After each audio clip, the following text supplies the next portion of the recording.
Tapat ang ating Diyos. Umaraw man at umulan, palaging nariyan ang ating Panginoon. We can be seated. Magandang umaga po sa bawat isa sa atin. Praise God. Panahon na ng tag-ulan.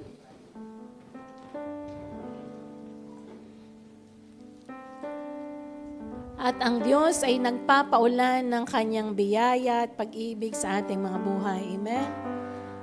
Hallelujah. Our God is so faithful. At sa bawat linggong dumadaan, mas lalo nating napapatunayan at nararanasan, tapat ang Diyos sa atin. Amen? Dakila siya at maging bahagi po ng ating buhay talaga yung we will always be grateful. Alam niyo po, yung pusong mapagpasalamat, palaging masaya yan. Di ba? Sabi nga, mabuting man o masaya, o masama, parang Diyos lang ang nakakaalam. Amen?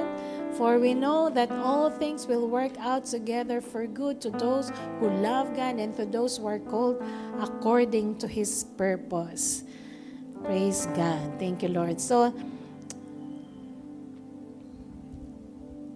God has something great for us. Amen? So we are here sapagkat ito ay pinahintulutan ng Panginoon. Since alam natin, ang buhay natin ay nakasubmit sa Panginoon, and we surrender everything. Minsan nakala natin, it's just natural yung mga nangyayari sa atin.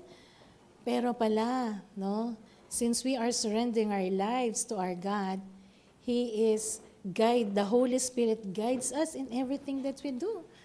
Diba? Minsan we doubt about the choices that we made, but of course we're praying and the Holy Spirit is leading us. Ang Diyos ang gumagawa ng set-up sa ating buhay. Ang Diyos ang may dakilang plano sa ating buhay. Kaya nga po, wala tayong ibang nararapat gawin o kung hindi magnasang maranasan ang Diyos at ang kanyang presensya araw-araw. Amen? Kaya nga, mabuti man at masama, Diyos ang nakakaalam. Amen? Praise God. So, sa umagang ito, we will be talking about our breakthrough. Kuya Jan, breakthrough tayo, Hindi po yan, yung isa. Yan. Okay, we are destined for breakthrough. Yung tagumpay ay nasa harapan po natin. Yung breakthrough po ay yung ito ay from the place where you are to the place where God wants you to be. That's the breakthrough. Yung mga bagay patungkol sa iyong sarili, about yourself, at yung mga papunta doon sa nais ng Diyos para sa atin. That is breakthrough. Kaya nga, yung breakthrough po natin ay nasa harapan natin, hindi lang natin nakikita. Okay? Ano man yung mga bagay na imposible o mahirap na sitwasyon na kinakaharap natin, dahil kay Kristo, lagi kang may tagumpay. Amen? Are you in a difficult situation? Are you in a seemingly impossible situation? Kay Kristo, merong tagumpay. Amen? There is a breakthrough. Just flow. Alam niyo po, ako ay isang taong by nature, warrior. Hindi warrior, warrior. Warrior, lahat na lang pinag-aalala. Diba? Nung mag-asawa po ako, natatakot ako. Mga anak, kaya nga sabi ko, I worry about that. But the Holy Spirit strengthened me, Kaya nga yan ang sabi ko sa anak ko, kaya mo yan. Na merong, kung naranasan ng iba, yung tagumpay, mararanasan mo rin yan. Amen? Kung dati nakapagtagumpay ka na, meron pang bagong tagumpay ang Diyos. Life is a series of victory and breakthroughs. So yung breakthrough sa Tagalog ay tinatawag na pambihirang tagumpay. Iba yung no, yung sa Tagalog. It is pambihirang tagumpay, breakthrough, na lampasan mo. Okay? Parang yung wall na yan, pwede kang lumampas dyan. Dumaan ka dito. Yan, lampas ka na. Pero yung breakthrough na there is a great wall and yet you can pass through it by the power of God. So, sa buhay po natin, maraming mga walls, maraming mga impossible things, and God orchestrated several breakthroughs, series of breakthroughs in our lives. Okay. Breakthrough is the capacity or ability and the power to overcome obstacles and break barriers. Okay? Yung mga hadlang, barriers. It is the aptitude of natural ability to succeed where others fail and to overcome obstacles that hinder others. Breakthrough is for those who believe that they can go further in life than where they are right now. Okay? And ito po ay isinulat po ni Jeff Scott Smith, doon sa breakthrough is in you. Nasa atin ang breakthrough. Habang pinag-aaralan po natin ito, at mabilis lang. Ano po bang breakthrough ang kailangan natin sa buhay natin? Of course, I believe merong mga breakthrough. Marami. At napakahalaga that every day we are intentional to have or experience breakthrough in our lives. Meron ka bang ginagawa sa araw-araw na nangangailangan ka ng breakthrough? Dapat hindi ko na to ginagawa eh. Pero bakit ko pa rin, okay, Lord, help me, Holy Spirit, bukas. Malalampasan ko na to. Amen. So, merong mga obstacle. Merong mga hadlang. Kaya wag tayong magpahadlang. Anyapin, hadlang, ne? Kaya nga obstacle, kasi merong destiny, merong patutunguhan. Okay, so anuman yung obstacle, anuman yung hindrance, lagpasan natin, di ba? Sa ating mga team building o sa mga sports, merong obstacle course. Ako, gustong-gusto kong pinapanood yung Renta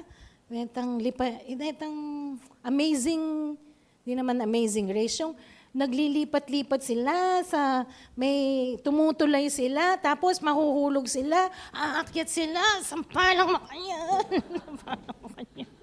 Diba? Yung iba, short din, pero yung talagang pinaghahandaan, isang talon lang, nandun na sila at nahihit nila yung lahat ng obstacle. Kung titignan mo, ang hirap nun. But they are determined to go through the top. Na malampasan nila yon. Yung iba talagang grabe, pag nagsalita, talagang, sa una pa lang, plangak, nahulog na. Diba?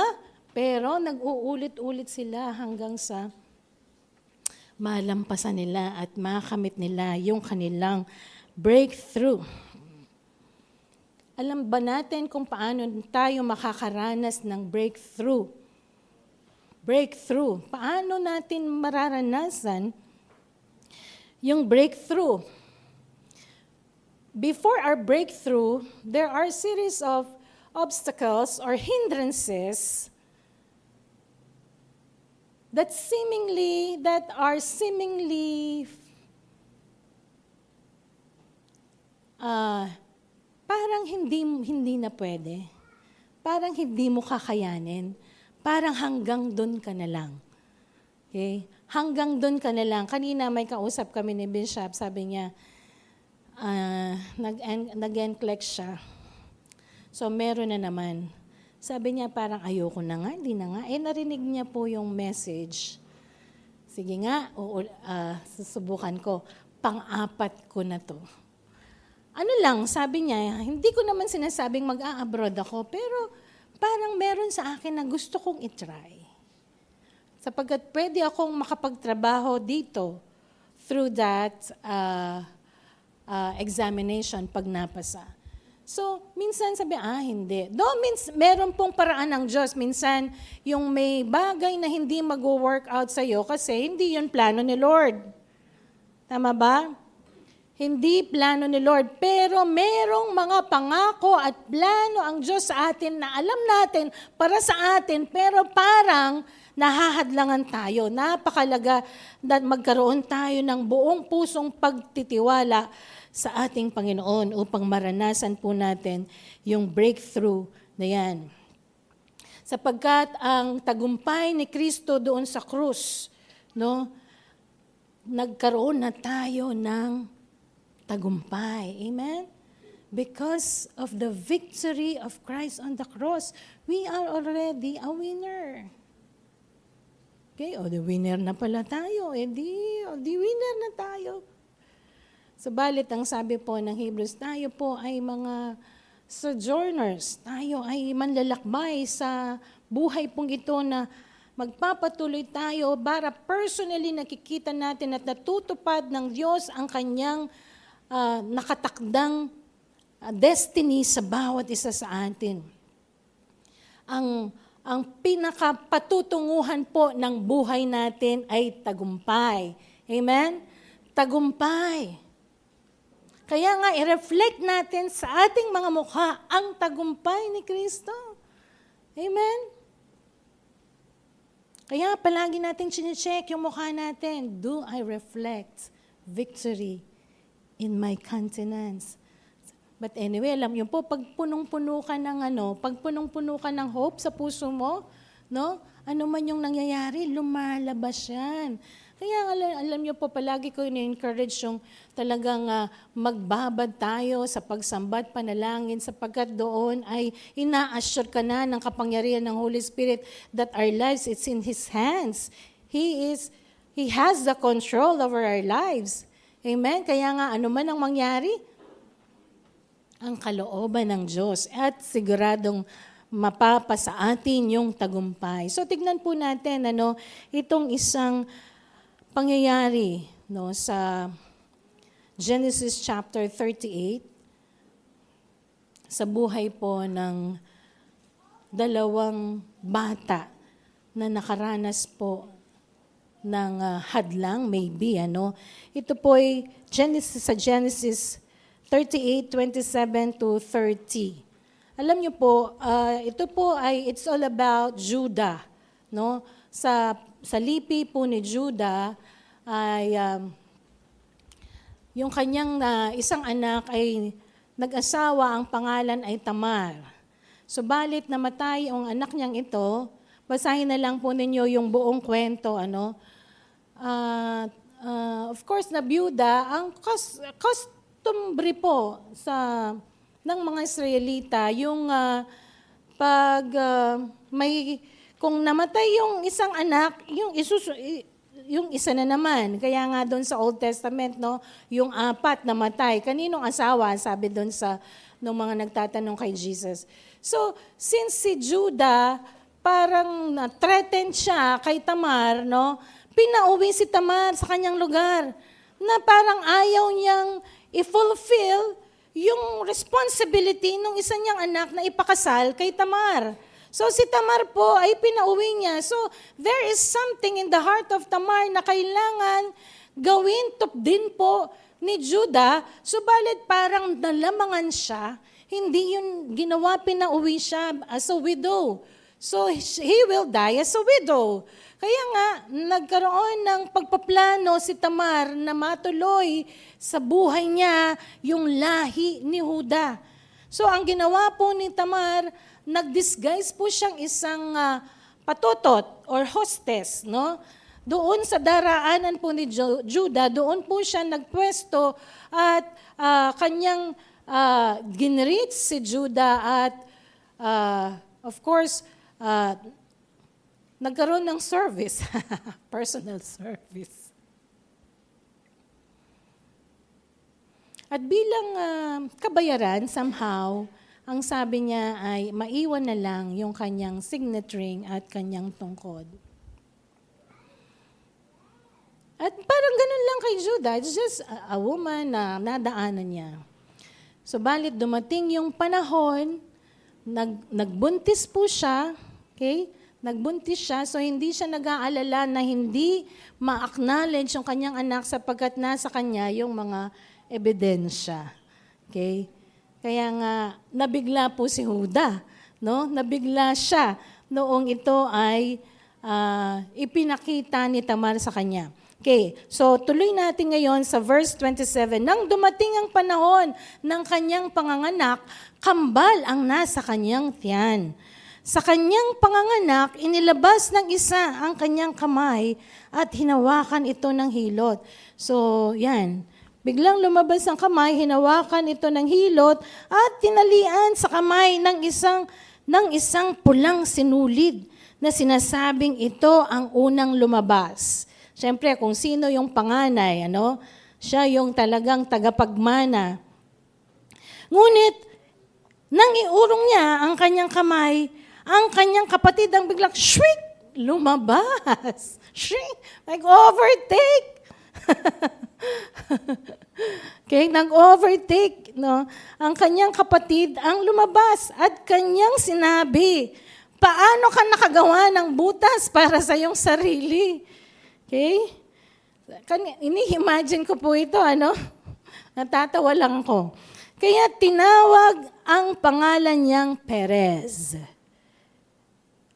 Pagkatapos ay lumabas ang kanyang kapatid na may pulang sinulid sa kamay at tinawag na Zerah ang kanyang pangalan. Basahin natin sa The Message. No? When her time came to give birth, it turned out that there were twins in her womb. As she was giving birth, one put his hand out. The midwife tied a red thread on his hand, saying, this one come first. But when he pulled it back, his brother came out. And she said, oh, a breakout. So she named him Perez. Breakout ang ibig sabihin. Then his brother came out with the red thread on his hand. They named him Serah, which means bright. Okay? So the Passion Translation po. When it was time for her to give birth, there were twins in her womb. While she was in labor, one hand popped out. So the midwife wrapped a crimson thread upon his wrist, saying, this one came out first. But immediately he drew his hand back, and out came his brother, and she said, look how you have broken out of the womb. So he was named Perez, and the one who breaks through. Perez, the one who breaks through. Perez, break out. Okay. So ano ba ang malay ng bata? Ano ba ang malay ng bata o ng baby in the womb? Kung siya ba ang nauna o hindi. Okay? So, balit iyon ang nangyari. Okay? Nailabas na yung kamay ng isa. Baka nangalay, ibinaba ulit. At sa kanyang pag-withdraw ng kanyang kamay, biglang, sinulpit niya siguro, Siguro yung ina talagang umiri at talagang lumabas. Yung dapat na lumabas. Yun po yung tinatawag na breakout, pagsulong o paglabas, no? At ang sabi ng midwife, how you have broken out of the womb. Ang sabi niya doon, oh, a breakout. Sa Tagalog, ang sabi niya, paano ka nakagawa ng butas para yung sarili? No? Parang gumawa siya ng paraan para makalabas. Alam niyo po, sa buhay po natin, sabi nga po ng salita ng Panginoon, no? Lahat ng nangyayari sa buhay ng taong nakasuko sa Diyos ay ayon sa plano ng Panginoon. Ang plano ng Diyos ang matutupad sa ating mga buhay. Kaya nga ito parang napaka-unusual. Or parang sasabihin natin, di man natin papansinin. Siguro ganun talaga, no? Ganun talaga. Parang si Jacob, di ba? Talagang gusto niyang lumabas, kaya hinawakan na lang. Anong malay ng mga baby? Di ba? But there is something in these babies na nandoon sa kanilang pagkalikha o naturalesa na magkaroon ng magandang history o posisyon ang kanilang mga buhay. So makikita natin dito, no, lessons from Perez on how to go from defeat to victory. Hindi naman hindi siya yung una. Okay? Sa hindi malamang kadahilanan, umurong ang kamay nung nauna. At siya, ako ang nagwagi. Siya ang winner. Okay? So, maraming lessons po tayong makikita dito kung paano natin makikita yung breakthrough sa buhay natin.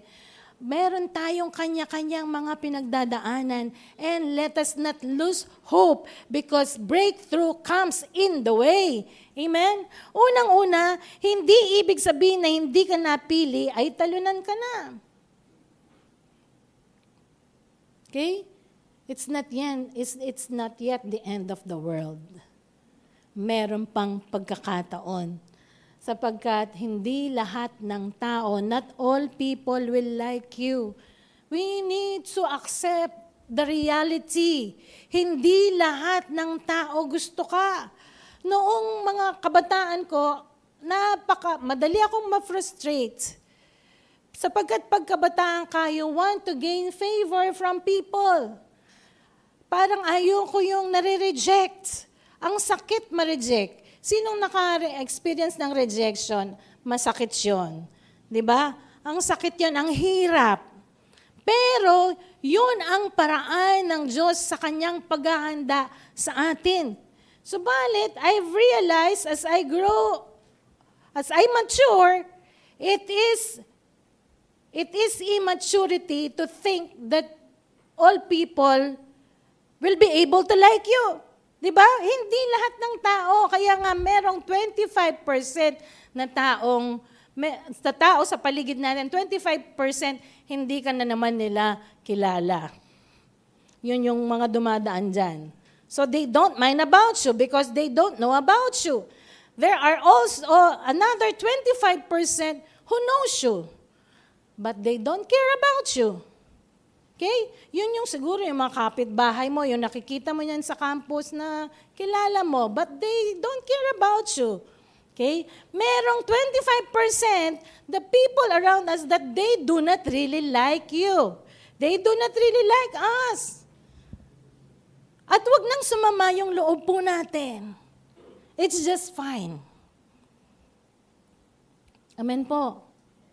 Kahit anong achievement ka, they don't care. Okay? Paborenta nila. Amen?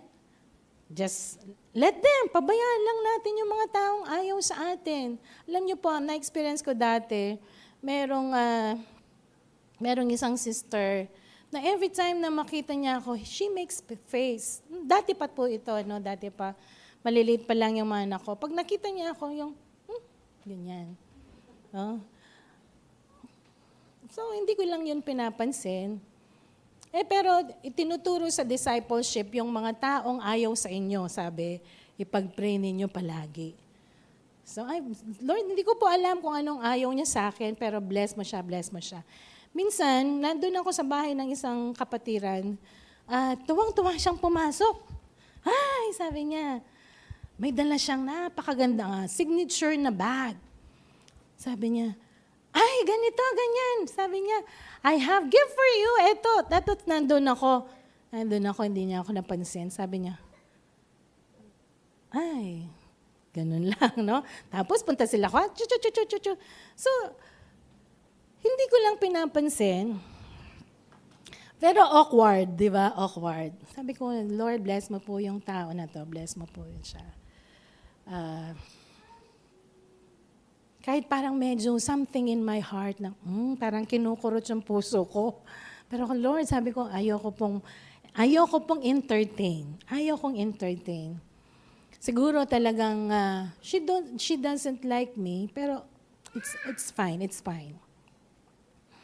Sa kakapray, aba, eventually, matagal na po yan, eventually, aba, sabi niya sa akin, Pastora, alam mo, I find so hard to get time from you, but thank you so much that you have time to listen to me. And I love that. I love you. I always love you, ang sabi niya.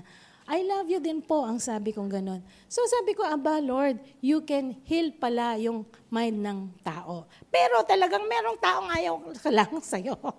Na inggit siguro sa'yo, na ewan ko ba. Okay? So just don't mind them. Just pray for them. Baka somehow, eventually, bigla kang batiin na at magustuhan na. At of course, yung another 25% solid. Ayan. Solid na gustong-gusto ka, mahal na mahal ka. Kahit anong gawin mo, mahal ka. Kahit anong pagkakamali mo, pinapatawad ka. Focus on those people who really loves you. Amen?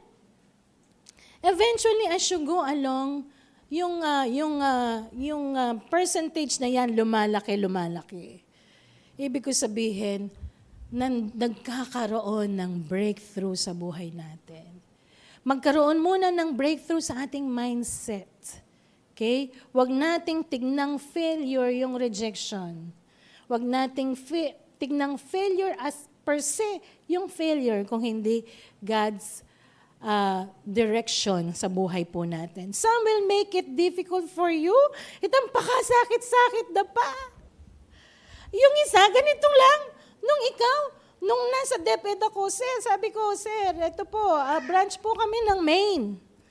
Sabi nung kasama, ng principal sa Maine, sir, di ba yung JL, ganitong ginawa niya, pwede naman, yung Bulacan, diyan rin sa Guagua. Pagkatapos, tawagan mo. Sabi niya gano'n. Tawagan mo si Ma'am Melanie. Sabi niya, pinsan ko yun, principal sa JL. Sabi, ma'am, di ba ganyan? Opo. Zero po daw, yung registration ng Bulacan, yun din ng Guagua. Sabi niya, hindi na ngayon. Ma'am, ang sabi niya sa akin, napasok ka na sa mahirap. Bago pa lang yan. Sabi ko, grabe. They make it difficult. Pero kung alam niyo po sa gobyerno, pag kaya ka nilang pababayaan ka. Pag gusto kang pahirapan ka talaga. But thank God, doon sa paghihirap ko po na yon, natuto akong lapitan kung right person. So, hayaan lang natin yung taong nagpapahirap sa atin. Akala lang pinapahirapan ka. Pero sa totoo, mas napuproseso po tayo. Mas nare-refine po tayo. Minsan, ano ka pa? Parang they will push you down. No? Ayaw ka talagang maisama o makabilang. Diba? Parang, ewan ko ba? Meron ganun. Bayaan na lang natin. Kasi kung i-effort pa natin yung intindihin o isipin, lalo lang tayong natatalo. Basta alam mo, yung buhay mo nasa kamay ni Lord. Ayaw man ng iba, pero gusto ng Diyos. Amen po? So not all situation will work out for you. Magkakaiba po tayo ng sitwasyon at ang Diyos may iba't ibang kaparaanan sa buhay po natin.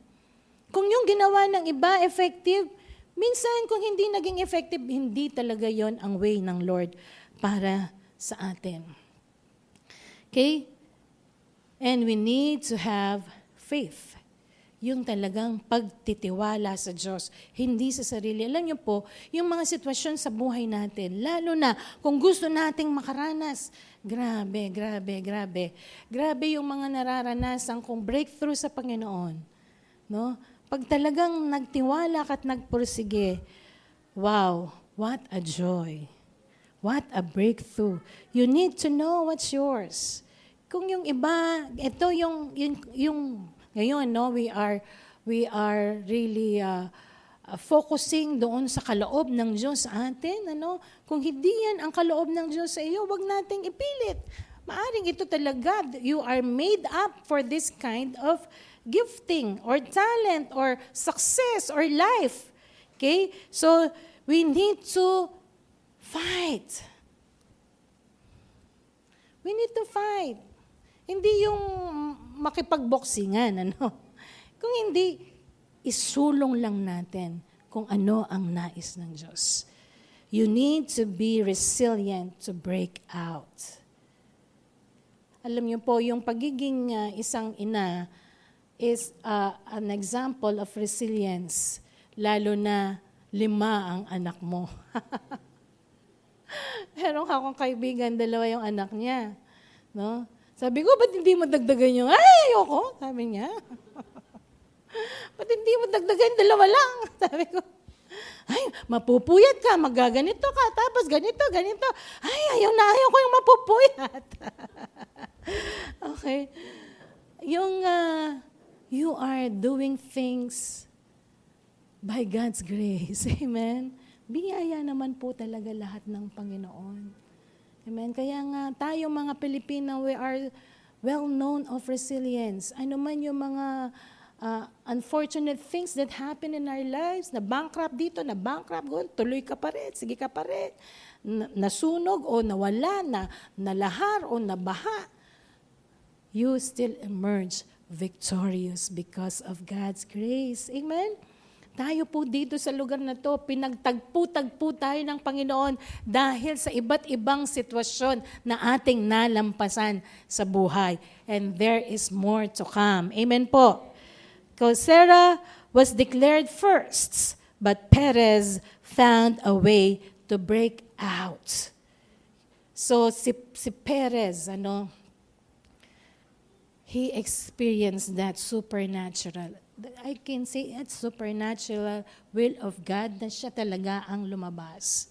Okay? Pangalawa, may mga maagang nagniningning, ngunit sa kalaunan ay naglalaho ang kaningningan. May mga, di ba, yung tindi ng tagumpay, sabi ko nga sa mga teachers natin sa school, sabi ko, if possible, refrain from going into your classmates and friends' FB page. Huwag nyo nang panoorin kung ano ang nangyayari sa buhay nila. Di ba? Sapagkat yung mga tagumpay nila, kung lalo na ngayon, usong-uso, go here and go there. No? Ang dami ng napuntahang bansa. Samantalang ikaw, durot-durot ka keng mabala ka, tampong magalang. Sasabihin mo, ngeni mo yan. Sabi nga po ni Bishop, sa buhay, wag kang magbabanta. No? Wag kang magbabanta. Pag ako nagkaroon ng break, luluhod ang mga tala.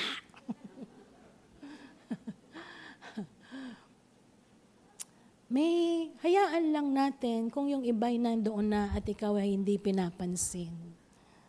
Di ba? May sitwasyong ganyan. Because I believe, as per experience, mas tinitain ka ni Lord. Kasi alam ni Lord, pag kaagad kang nandoon, masisira ka. Kahapon ba, pinapanood ko yung those people who despise God in their lives, they mocked God. Sa kasikatan nila, talagang bumagsak sila at nagkasakit. At meron namang isang lalaking biglang nanalo ng $10 million. Okay, o di naging milyonaryo. But, nalulong po siya sa bisyo, drugs. Okay? Minsan, pag maaga kang napunta doon, pinilit mong pumunta doon, lalo ka lang masisira. Kaya nga, pag hindi pa pinapahintulutan ni Lord, huwag sumama ang loob mo. Sige, dyan ka lang. Kasi alam mo, si Lord ang may akda ng buhay mo. Hindi ka pa niya pinapahintulutang pumunta doon, dito ka muna, dyan ka muna. Habang inaayos ng Diyos yung puso mo, yung isip mo, yung hindi ka na ma-overcome ng kamunduhan sa buhay, ma-overcome ng sari-saring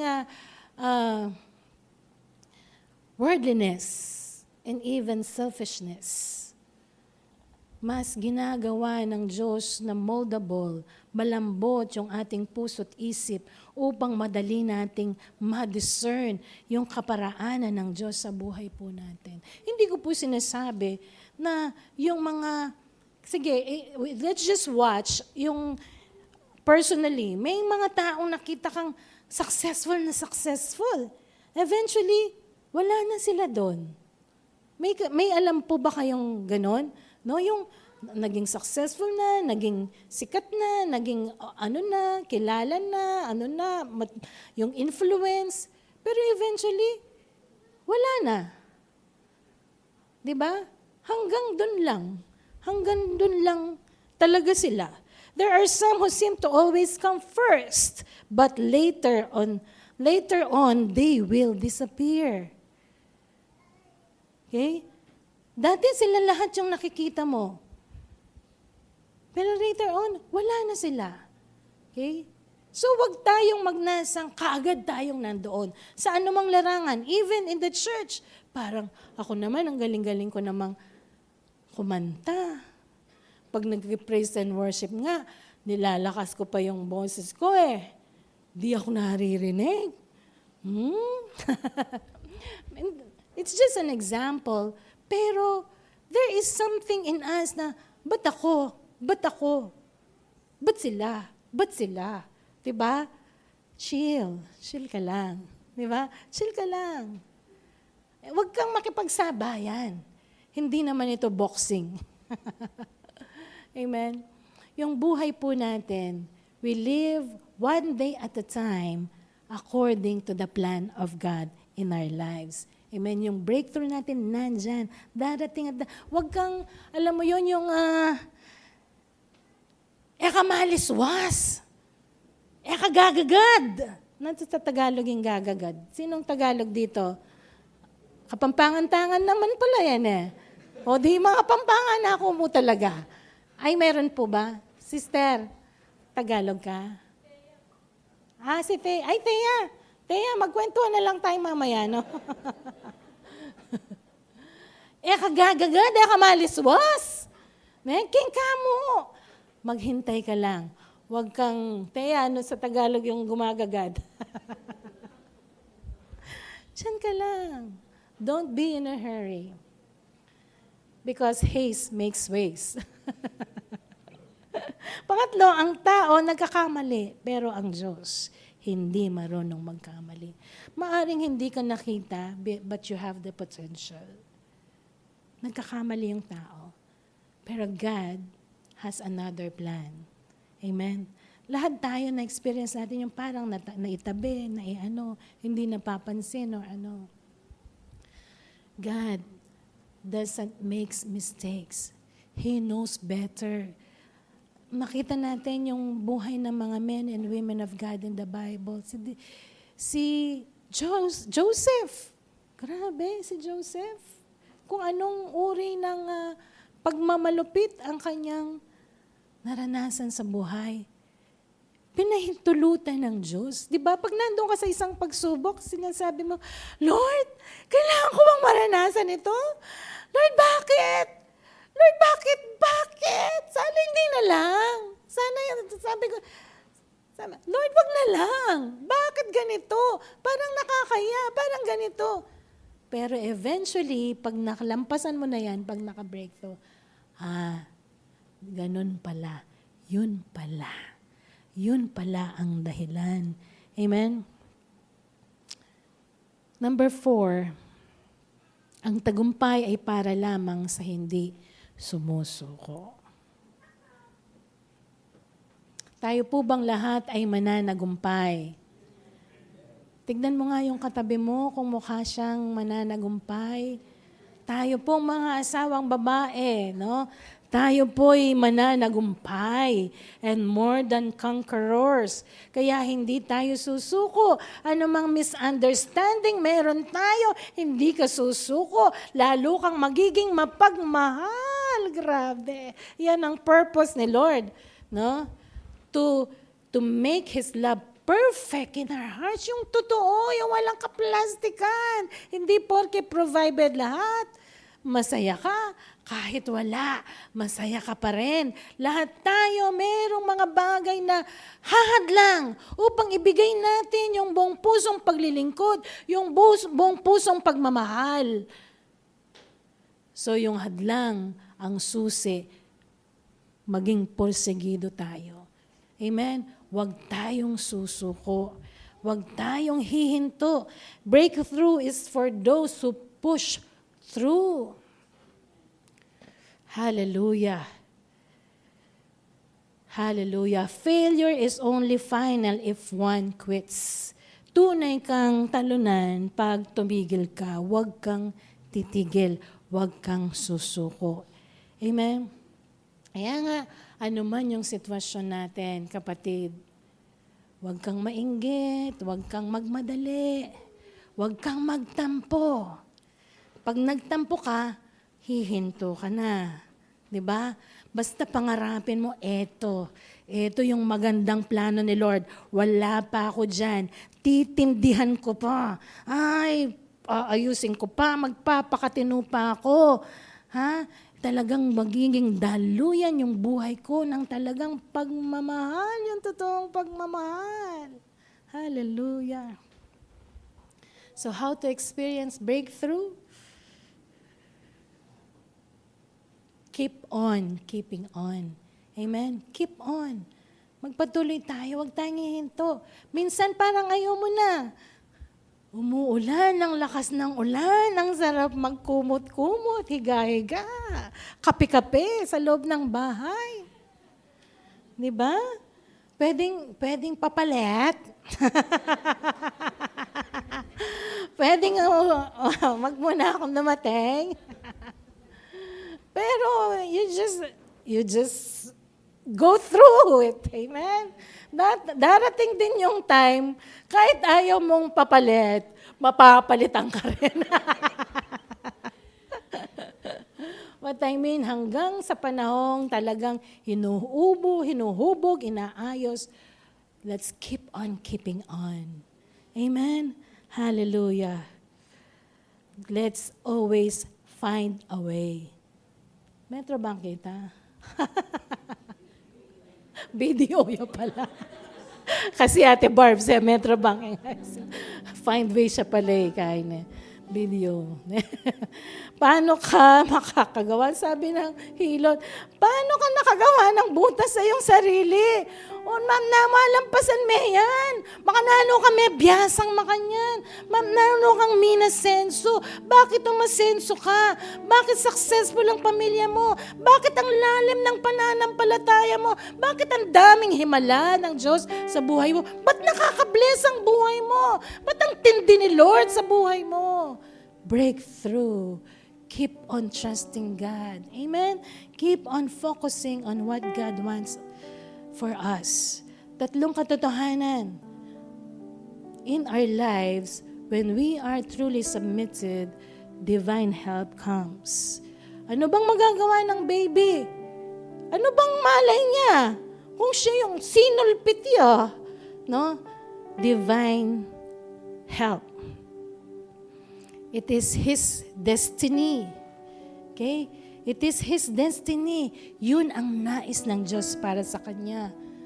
And do not stop. Be determined. Amen?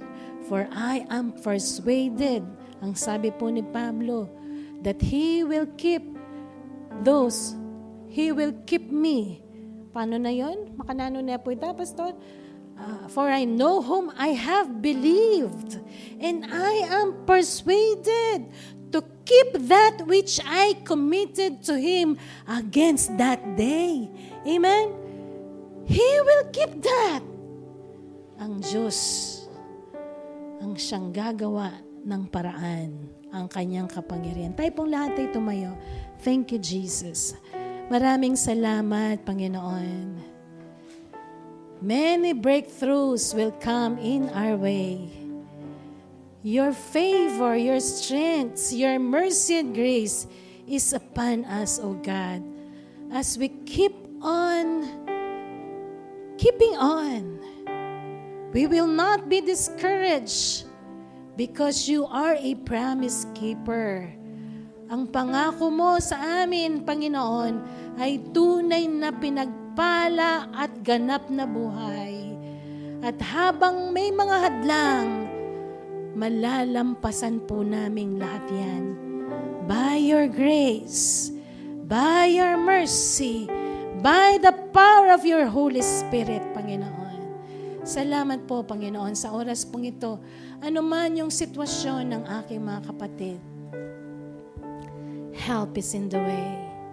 Your Holy Spirit is in the way to make breakthroughs in our lives. Salamat po. We thank you, Lord. We thank you, Jesus. We will be as salt and light of this world, all for your glory. Oh God, we thank you, Father. In your name we pray. Amen. Amen. Thank you, Lord. You can be seated.